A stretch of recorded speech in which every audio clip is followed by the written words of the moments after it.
Hemingway's quote is kind of funny because I always thought about this book as kind of psychic transvestitism. So every day I kind of dress up in men's clothes and sit down to write the book. Thanks, Sam, for the introduction, and thank you to the Writers Center and the Millennium Library for hosting. I'm really thrilled to be reading with Andre and Evie, and I'm really thrilled to be reading in the library, especially right now. My book is set in the world of mixed martial arts, which is a fairly new sport. It's a combination of boxing, kickboxing, jiu-jitsu, wrestling, and it's sometimes referred to as cage fighting and long bar fighting. The structure of the book itself is pretty simple. It takes place over 3 days leading up to a big fight. And there's really only 2 characters in the book, and that's Cal, the fighter, and Riley, his trainer.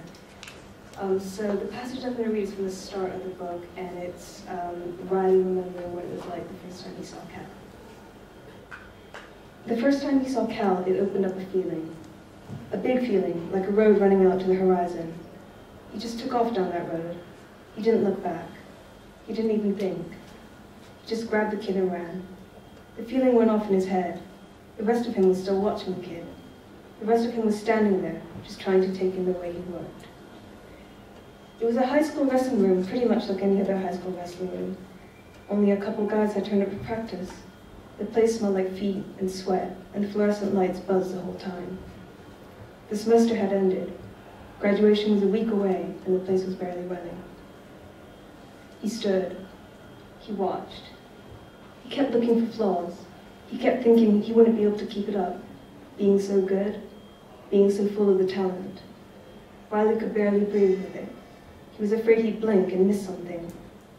He kept watching, and pretty soon, it was like he couldn't remember what it had been like before he'd seen him.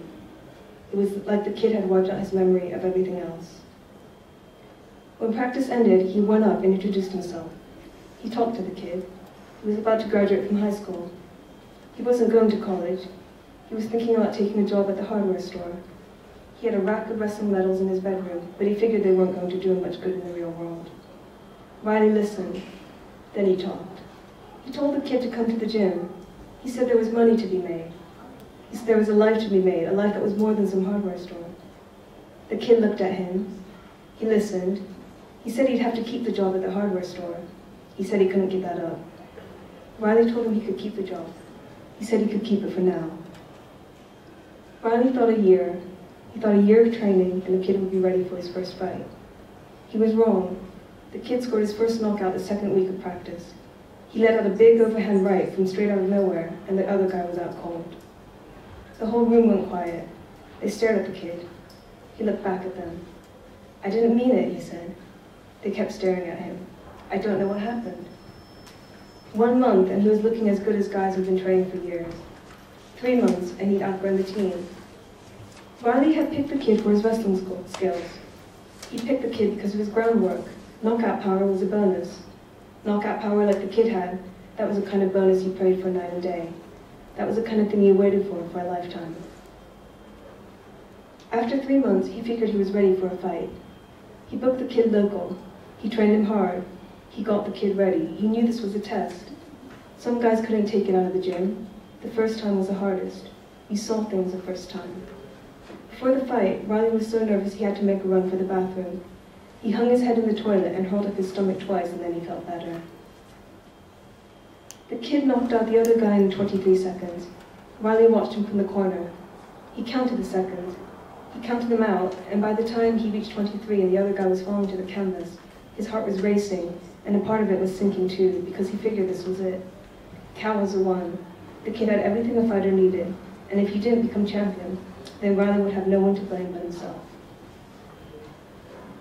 Driving home after the fight, Cal said, "So I guess I'm pretty good at this, huh?" Riley shook his head. He said, "That's a good one." Surprised? Cal was smiling as he spoke, and he looked so pleased with himself that Riley had to shake his head again. "Yeah," he remembered saying.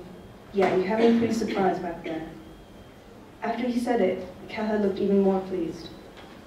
Then he'd become embarrassed. "It's not really a big deal," he said. "I knew I'd be good at it." Well, the kid was good at it.